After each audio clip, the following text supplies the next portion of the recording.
या बातमीपत्राचे प्रायोजक आहेत pro rich look skin and hair studio. नमस्कार, पोलीस माझा न्यूजच्या बातमीपत्रात आपलं मनापासून स्वागत। पाहूयात काही विशेष घडामोडी।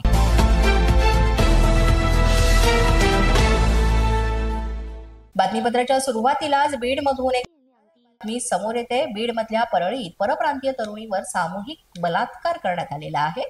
काम देण्याचं आमिष दाखवून तिच्यावर अत्याचार करण्यात आलेल्याची माहिती समोर येते। यामध्ये आरोपी सतीश मुंडे, मोहसिन पठाण आणि भागवत कानेला अटक करण्यात आलेली आहे। यातला आणखी एक तृतीयपंथी आरोपी जो आहे पूजा गुट्टे हा सध्या फरार असल्याचं कळतंय। धक्कादायक बाब म्हणजे बीडच्या परळीतून एका परप्रांतीय मुलीला काम देण्याचं आमिष सुरुवातीला दाखवण्यात आलं आणि तिला फसवून तिच्यावर अत्याचार करण्यात आलेला आहे। इथे संताप व्यक्त होतोय। तर यातल्या काही आरोपींना अटक करण्यात आली, मात्र एक तृतीयपंथी आरोपी सध्या फरार आहे। याबाबत पोलिसांचा तपास सुरू आहे।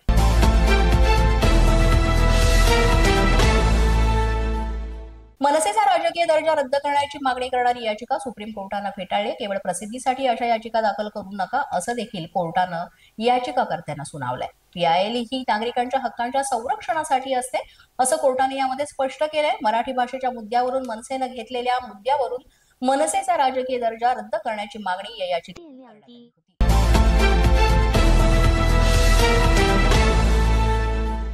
मुंबई महापालिकेनं कबूतरखान्यावर पुन्हा ताडपत्री टाकलेली आहे। या आधीही हायकोर्टाच्या आदेशानंतर कबूतरखान्यावर बांबू आणि ताडपत्री टाकलेली होती, मात्र जैन समुदायाच्या लोकांनी आंदोलन करून ती काढली होती।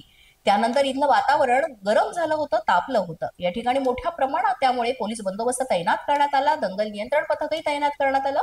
त्यामुळे दादर स्थानकाजवळील कबूतरखान्याला छावणीचं स्वरूप आलं। अजूनही हा वाद जो आहे तो मिटण्याची चिन्ह दिसत नाही।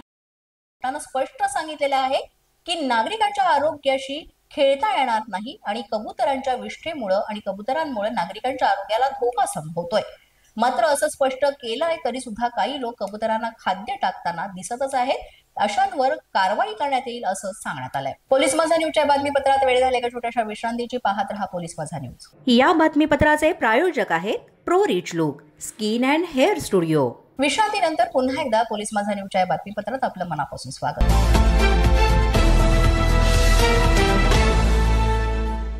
राज्य शासकीय कर्मचाऱ्यांसाठी अतिशय आनंदाची खुश खबर आहे। शासकीय कर्मचाऱ्यांच्या महागाई भत्त्यामध्ये 2% वाढ करण्यात आलेली आहे। जानेवारी 2025 ते जुलै 2025 मध्ये महागाई भत्त्यात ही वाढ करण्यात आली आहे। 53% वरून 55% पर्यंत इतकी 2% ही वाढ महागाई भत्त्यात झालेली आहे। सरकारी कर्मचाऱ्यांसाठी ही खुश खबर आहे आणि त्याचा फायदा त्यांना होणार आहे।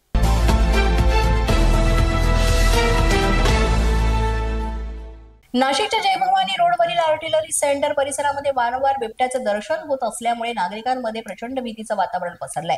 नुकतंच वडनेर दुमाला इथं 4 वर्षाच्या मुलावर बिबट्यानं हल्ला केला आणि यामध्ये या मुलाचा दुर्दैवी अंत झाला।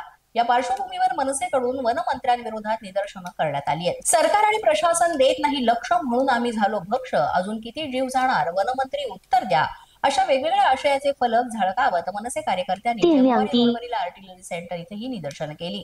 वडघर दुमाला इथं 4 वर्षाच्या मुलाला बिबट्यानं भक्ष्य केल्याच्या घटनेनंतर मनसेकडून मेणबत्ती लावून श्रद्धांजली वाहण्यात आली आहे। लष्करी सुरक्षा भिंतीच्या दुरुस्तीबाबत मनसेकडून लष्कर अधिकारी कमांडंट आणि अधिकाऱ्यांना निवेदन देण्यात आले। वन विभागाला ज्यावेळी विचारणा केली जाते, पिंजरा लावण्याची मागणी केली जाते, त्यावेळी वन विभागाकडून विविध प्रकारची कारणं दिली जातात। मग वन विभाग करतं तरी काय आणि आणखीन किती जणांचा जीव गेल्यावर याकडे लक्ष देणार आहे असा प्रश्न महाराष्ट्र नवनिर्माण ॲडव्होकेट नितीन पंडित यांनी उपस्थित केला। पोलीस माझा न्यूजच्या बातमीपत्रात आज इतकंच। तुम्हाला आमचं बातमीपत्र कसं वाटतंय याबाबत अवश्य अभिप्राय कळवा। यासाठी पोलीस माझा न्यूजचं YouTube चॅनल सबस्क्राईब करा, तसंच आमचं फेसबुक, इंस्टाग्राम आणि ट्विटर अकाउंट फॉलो करा। अधिक माहितीसाठी आमच्या www.policemazanews.com या वेबसाईटला भेट द्या। आमचे अधिकृत प्रतिनिधी व्हायचं असेल तर स्क्रीनवर दिलेल्या क्रमांकांवर आजच संपर्क साधा। आजच्या बातमीपत्रात इतकंच। पुन्हा भेटूया पुढील बातमीपत्रात। तोपर्यंत पाहत रहा पोलीस माझा न्यूज।